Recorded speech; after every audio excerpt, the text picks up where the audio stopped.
আপনার বাবা আপনার বাবা তাকে শেল্টার দিচ্ছেন, এবং আপনার বাবা তাকে শেল্টার দিচ্ছেন যে ক্ষমতা খাটিয়ে, সেই ক্ষমতার নাম হচ্ছে আসিফ মোহাম্মদ সজীব ভূঁইয়া। আপনি কি একটু বলবেন যে এই একটা নৃশংস অপরাধ, আমি বাংলা ভিশনের যে কি দেখানো হয়েছে সেখান থেকে আলাদা করে আমি যতটুকু জিনিস সম্পর্কে শিওর হতে পেরেছি শুধু ততটুকু জিনিসই আপনাকে বললাম, যে তিনজন, তার হত্যা, চাঁদাবাজি, সালিশ, বাণিজ্য, ইউপি চেয়ারম্যান, সে আওয়ামী লীগ আমলে ছিল, সবটা মিলে যদি আপনি এটা বলতেন যে আপনার বাবা তাকে সেটা দিচ্ছেন হ্যাঁ। কিনা, এবং আহ, আপনি আপনার পলিটিক্যাল গেইনকে সামনে রেখে আপনার বাবা বিএনপির এগেনস্টে আওয়ামী লীগের লোকজনকে দিয়ে একটা পলিটিক্যাল একটা জায়গা তৈরি করতে চাচ্ছেন কিনা। আচ্ছা, প্রথমত হচ্ছে এই যে আমরা এই সরকার দায়িত্বে আসার পরে, তখন হাসান আরিফ স্যার দায়িত্বে ছিলেন স্থানীয় সরকার বিভাগে, তখন পৌরসভা, জেলা পরিষদ, উপজেলা পরিষদ, সিটি কর্পোরেশন, এই সবগুলো হচ্ছে ভেঙে দেওয়া হয়েছিল অধ্যাদেশ জারি করে এবং পরবর্তীতে পরিপত্র জারি করে। কিন্তু ইউনিয়ন পরিষদ ভাঙা হয় নাই। ইউনিয়ন পরিষদ ভাঙা হয় নাই এই বিবেচনায় যে এতগুলো ইউনিয়ন পরিষদে পরিচালনার মতো যথেষ্ট পর্যাপ্ত মানে প্রশাসক দেওয়ার মতো পর্যাপ্ত অফিসার আমাদের আসলে ফিল্ড পর্যায়ে নাই, সেই কারণে ইউনিয়ন পরিষদ ভাঙা হয় নাই। এবং ইউনিয়ন পরিষদের ক্ষেত্রে যারা পলাতক ছিল,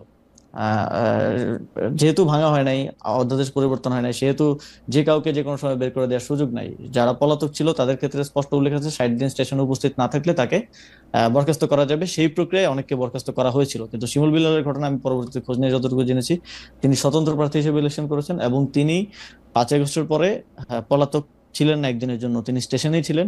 তো নিয়ম অনুযায়ী আসলে তাকে ইয়া করা হয় নাই। এবং এই যে একটা রিপোর্টে বলা হয়েছে যে সব ইউনিয়ন পরিষদ চেয়ারম্যানদেরকে অপসারণ করা হয়েছে, এটা সম্পূর্ণ মিথ্যা। এই সংক্রান্ত ইউনিয়ন পরিষদ অধ্যাদেশ তখন ইয়া করা হয় নাই, তখন অ্যামেন্ডমেন্টও করা হয় নাই এবং পরিপত্র জারি করা হয় নাই। ইউনিয়ন পরিষদগুলো আগের মতোই বহাল ছিল। শুধুমাত্র যারা পলাতক ছিল, স্টেশনে ছিল না, যাদের বিরুদ্ধে অনাস্থা এসেছে, আইন অনুযায়ী তাদেরকে একটা সেকেন্ড, অপসারণ মানে করা আপনি কি হয়েছে। বলতে চাচ্ছেন যে জনাব শিমুল বিল্লাল আওয়ামী লীগের রাজনীতির সাথে জড়িত ছিলেন না?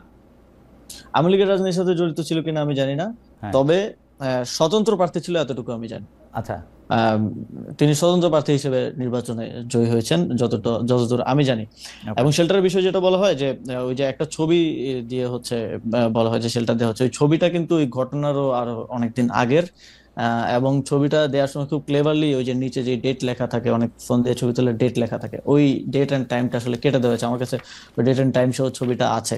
হুম। তো আহ এখানে একটা পারসেপশন তৈরি করা হয়েছে এই জায়গা থেকে। তো ঘটনা আমি স্থানীয় প্রশাসন, পুলিশ সবার সাথে কথা বলে যতটুকু জেনেছি, এই ঘটনাটা যেদিন ঘটে এবং বাদীর স্টেটমেন্টও আমি পেয়েছি যে যিনি ভিকটিম তিনিও বলেছেন যে আগের রাতে 2টায় ওইখানকার যিনি বিএনপির উপজেলা যুগ্ম আহ্বায়ক এবং ওই ইউনিয়ন পরিষদের সাবেক চেয়ারম্যান, হুম। তার বাসায় ওই বৈঠকটা হয়, যে বৈঠকে আসলে হত্যার বা হামলা করার সিদ্ধান্ত হয়েছিল। শাহ আলম, তিনি হুম। কিছুদিন আগে অ্যারেস্ট হয়েছেন। ওই বৈঠকে এখন যাকে আওয়ামী লীগের চেয়ারম্যান বলা হচ্ছে শিমুল বিল্লাল, তিনিও উপস্থিত ছিলেন ওই বৈঠকে। ওই ওয়ার্ডের মেম্বার উপস্থিত ছিল, ওই এলাকাবাসীর যারা মাথা আছে সবাই উপস্থিত ছিল। রাত 2টা বাজে বৈঠক হয়। এইটা কিন্তু হচ্ছে বাদীর স্টেটমেন্ট, আমার কাছে স্টেটমেন্ট অডিও রেকর্ড আছে। এটা বাদী নিজে বলছেন যে ওই বাসায় বৈঠক করে হত্যার সিদ্ধান্ত হয়। এবং প্রথম 15 দিনের বক্তব্য যদি দেখেন, ভিকটিম ফ্যামিলির কোথাও আমার নাম কিংবা আমার বাবার নাম নাই।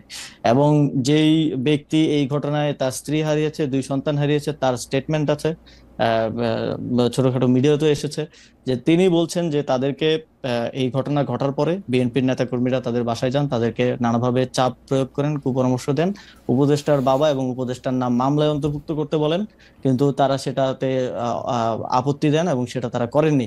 কিন্তু পরিবারের আরেকাংশকে এবং তার মেয়ের ব্যাপারে যখন আমরা বিভিন্নভাবে তার সাথে কথা বলার চেষ্টা করি, তিনি বলেন যে তার মেয়েকে তিনি আর সেই সময়ের পর থেকে পাচ্ছেন না, তার মেয়ে অন্য জায়গায় আছে। এবং এই যে বিভিন্ন ধরনের স্টেটমেন্ট, বক্তব্য, যেটা প্রথম 15 দিনে আসে নাই। আপনি তো যে কোনো হুম। ক্রাইমের হুম। ইয়ার ক্ষেত্রে যদি আপনি ভিকটিমের বক্তব্য নেন, তাহলে তো আপনার ফার্স্ট বক্তব্যটা বিশ্বাসযোগ্য হওয়া উচিত, যেটা পরবর্তীতে তাদেরকে এবং আমরা এটা কি এরকম হতে পারে জনাব ভূঁইয়া, এটা কি এরকম হতে পারে যে প্রথম দিকে আপনার ভয়ে তারা সত্যি কথা বলতে পারেন নাই?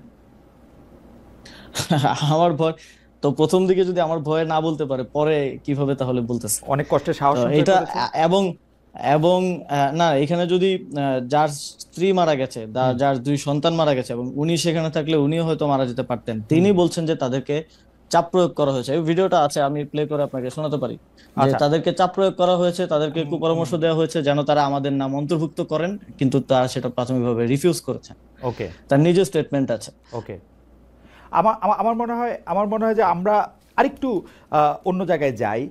যে সম্প্রতি আপনার বাবা বিল্লাল হোসেনের বিষয়ে আরেকটা অভিযোগ এসেছিল, যেটা আপনি আসলে স্বীকার করেছেন, যে একটা ঠিকাদারি লাইসেন্স হওয়ার পর আপনি এটা বিব্রত হয়েছিলেন। আপনি বলেছিলেন যে সেটি আসলে একটি ভুল এবং এটি প্রত্যাহার করা হয়েছিল এবং তার এটিকে নিষেধ করা হয়েছে। কিন্তু আমরা দেখেছি যে একটা স্কুলের সহকারী প্রধান শিক্ষকের উপর অত্যাচার, যেটি আসলে মানে তাকে বিবস্ত্র করে অমানবিক নির্যাতন চালানোর কথা, তিনি এই অভিযোগ করেছিলেন যে বিল্লাল হোসেনকে 2014 সালে বহিষ্কার করা হলে, তখন আমি ভারপ্রাপ্ত প্রধান শিক্ষক হয়েছিলাম, সেটাই বিল্লাল হোসেন অর্থাৎ আপনার পিতা, সেটাই তার আসলে এই মানে প্রতিশোধ নেয়ার কারণ।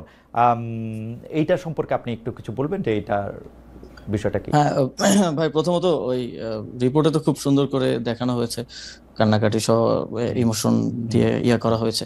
তো আমার কাছে এখানে পেপারেই আছে যে এই যে বহিষ্কারের কথা যেটা বলা হচ্ছে, এটা হচ্ছে বাবার স্বাক্ষর নকল করে, এবং হাইকোর্টের ভার্ডিক্ট আছে যে এই স্বাক্ষরটা নকলকৃত। এটা টেকনিক্যাল অ্যাসেসমেন্ট করে ভার্ডিক্ট দেওয়া হয়েছে। স্বাক্ষর নকল করে একটা পদত্যাগ পত্র, মানে অব্যাহতি পত্র, যে অন্যত্র চাকরি হয়েছে বিধায় আব্বু হচ্ছে যে প্রধান শিক্ষকের পদে অব্যাহতি এবং ছাড়পত্র প্রসঙ্গে এই যে আমার কাছে এটা আছে, যে স্বাক্ষর নকল করে ওনাকে আসলে বহিষ্কার করা হয়েছে, যদিও সেখানে বলা হয়েছে যে অর্থ আত্মসাতের কারণে বহিষ্কার করা হয়েছে। আমার কাছে হাইকোর্টের এখানে ভার্ডিক্টও আছে এবং শিক্ষা বোর্ডের ভার্ডিক্ট আছে। এটা ওই সময় তো আর আমি উপদেষ্টা ছিলাম না, যে ওই সময়ের ভার্ডিক্ট আছে যে এটা স্বাক্ষর নকল করে তাকে তার পদ থেকে সরানো হয়েছে, এবং এটা তখনকার সহকারী প্রধান শিক্ষক হওয়ার জন্য এবং তখনকার ম্যানেজিং কমিটির সভাপতি তার কিছু কথা না শোনার জন্য এই ষড়যন্ত্রটা তখন করা হয়েছে। এবং আমার কাছে এই তখন, এবং এই যে শিখারানী যার কথা বলা হচ্ছে, তিনিও 4 বার বহিষ্কৃত হয়েছেন। 4 বার, একবার না 4 বার, এবং 4 বারের মধ্যে 3বারই ওই সময়কার যিনি ম্যানেজিং কমিটির ডিরেক্টর মানে সভাপতি মোহাম্মদ আলীর দ্বারা 3বার তিনি ইয়া হয়েছেন। পরবর্তীতে তাদের মধ্যে বোঝাপড়া হয়েছে এবং তারা বাবার বিরুদ্ধে এটা করেছে, যদিও হাইকোর্টের রায় একবার না, ওকে। যখন শিক্ষা বোর্ড আব্বুকে পুনর্বহাল করলো ওরা সেটা মানলো না।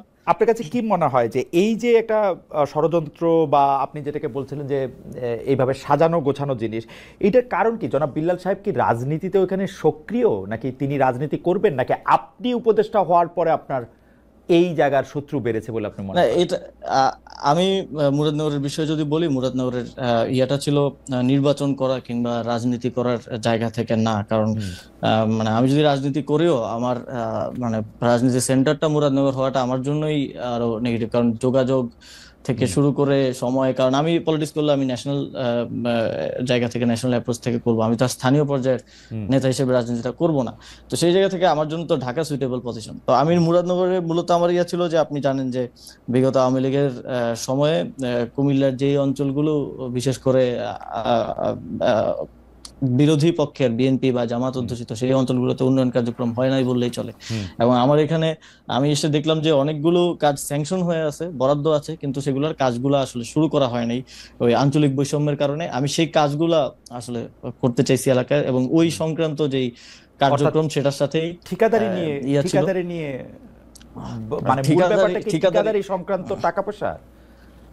ঠিকাদারি সংক্রান্ত কিছুই না এখানে। আসলে যেই লাইসেন্সটা বাবা করেছিলেন সেটা ছিল জেলা পর্যায়ের একটা লাইসেন্স। এটা মানে অত বড় লাইসেন্সও না, যেটা আসলে এক্সিএন কর্তৃক মানে জেলা ইঞ্জিনিয়ার যিনি থাকে স্থানীয় সরকার, তিনি এটা দিয়েছেন, এবং সেটা আমি অবগত ছিলাম না। রিপোর্ট করার আগে আমাকে সাইর ভাই নক দিয়েছিলেন যে এরকম একটা বিষয় আমি পাইছি, এইটা তুমি জানো কিনা। পরে আমি খোঁজ নিয়ে জানলাম যে এটা সত্য, এবং আমি ওনাকে বলার পরে উনি রিপোর্ট করলেন, এবং পরের দিন যথারীতি আমি সেটা, যেহেতু আমি এখানে দায়িত্বে থাকা অবস্থায় এটা স্বার্থের সংঘাত হয়, সেই জায়গা থেকে এটা ইয়া করা। কিন্তু এটা যদি আমার বাবা না হয় অন্য যে কেউ করার, তো এটা তার মানে স্বাধীনতা আছে, যে কোনো ব্যক্তি হিসেবে তো ব্যবসা করার স্বাধীনতা আছে। কিন্তু আমি এখানে দায়িত্বে থাকা অবস্থায় এটা অবশ্যই স্বার্থের সংঘাত। যদিও আমাদের দেশে কোনো এমপি মন্ত্রী স্বার্থের সংঘাতকে কোনো অপরাধ বা ইয়া হিসেবে বিবেচনা করে কিনা আমি জানি না। কারণ আমি যদি, আপনি যদি এখনো দেখেন যে সাবেক কোনো এমপি মন্ত্রী ছিল, আপনাদের প্রধান উপদেষ্টা করেন না, তিনি গ্রামীণের নামে অনেকগুলি জিনিস নিয়েছেন যেটা উনি পরে নিলেও পারতেন, নিজের ইয়েও বাদ দিয়েছেন অনেকগুলা। নিশ্চয়ই আপনার ক্যাবিনেটে আলোচনা করেন। সেটা ভিন্ন প্রসঙ্গ। তবে আমি সেটাকে কোনোভাবেই ইয়ে করে নেই, প্রশ্রয় দিই নেই, এবং সেটা আমরা কিন্তু বাতিল করেছি সাথে সাথে, এবং আমি বাবাকে বুঝিয়েছি। এবং তার ওই ঘটনার পর থেকেই মোস্টলি গত 5 মাস বাবা আমার বাসায় আছেন। উনি স্কুল থেকে ছুটি নিয়েছেন 6 মাসের, হুম। যে স্কুলে উনি প্রধান শিক্ষক সেখান থেকে ছুটি নিয়ে বাসায় আছেন। আমি বুঝিয়েছি উনি বাসায় থাকছেন, যেহেতু বাইরে গেলে নানা ধরনের বিতর্কে জড়ানোর একটা চেষ্টা আছে। এবং খালেদ ভাই, আমার কাছে এই যে রিপোর্টটা হয়েছিল সেই রিপোর্টের সব পেপার একদম এভিডেন্স সহ আমি একদম নিয়ে বসছি ওকে, আজকে, আমার আমার যদিও আমার হয়তো এত আমার সময় হবে না ইয়া করার। না না, অবশ্যই তো সময় হবে। আমি এটা নিয়ে কথাও বলতে চাই, কিন্তু দুটো বিষয় আপনার একটু প্রশ্ন আছে। আমি প্রথম কথা হচ্ছে যে আপনি এটা একদম পরিষ্কার করেছেন যে মুরাদনগর বা স্থানীয় রাজনীতির ক্ষেত্রে আপনি নিজেকে রাখতে চান না, স্থানীয় এলাকায় এমপি হওয়াটা সেটা আপনার জন্য নানা কারণে এটা এখন কঠিন। তো এইটি তো মোটামুটি পরিষ্কার, আপনি রাজনীতিতে এলেও আসলে মুরাদনগর থেকে আসলে নির্বাচন করার ব্যাপারে আপনার কোনো ইচ্ছা নাই। সেটি আসলে মূলত ওই এলাকায় যে কাজ বা উন্নয়ন কর্মকাণ্ডের মধ্যে থেকে আসলে ভাগবাটোয়ারা নিয়ে এটা হইতেছে, এটা একটা পরিষ্কার বিষয়।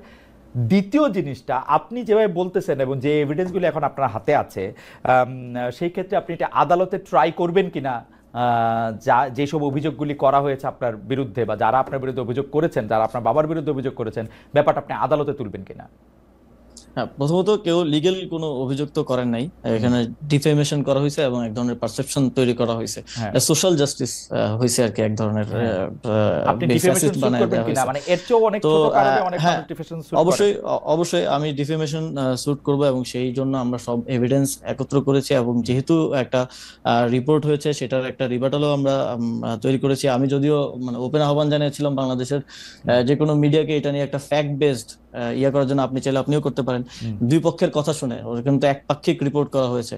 দুই পক্ষের কথা শুনে আমাদের কাছে যে এভিডেন্স আছে এগুলো নিয়ে জনবিশ্বাস একটা রিপোর্ট করার জন্য। জনবিশ্বাস হোসেনও একরকম, মানে এটাতে কি বলে, একরকম চ্যালেঞ্জই আমি বলবো। তিনিও তরুণ, প্রায় আপনার থেকে একটু বড় অবশ্য, কিন্তু তিনিও তরুণ, তিনিও একরকম চ্যালেঞ্জ জানিয়েছেন। তো আমরা মনে করি যে এইসব বিষয়গুলি নিয়ে যদি কোনো ডিসপিউট হয় সেটা আদালতেই এটার মীমাংসা করা উচিত, এবং সেই ক্ষেত্রে নিশ্চয়ই আপনি উপদেষ্টা, সেই জন্য আপনি কোনো বাড়তি প্রভাব আপনার থাকবে সেটা আমরা মনে করি না। আমরা মনে করি আদালতেই এটির সমাধান হওয়া উচিত, যদি এরকম কোনো। না, অবশ্যই আমি আমি উপদেষ্টা হয়ে আর যাই হয়ে আমার তো মানে বিচার চাওয়ার অধিকার আছে। তো সেই জায়গা থেকে এটা আমরা আইনি ব্যবস্থা নিব, এবং সেই জন্য প্রয়োজনীয় সকল ডকুমেন্টস সহ সবকিছু আমরা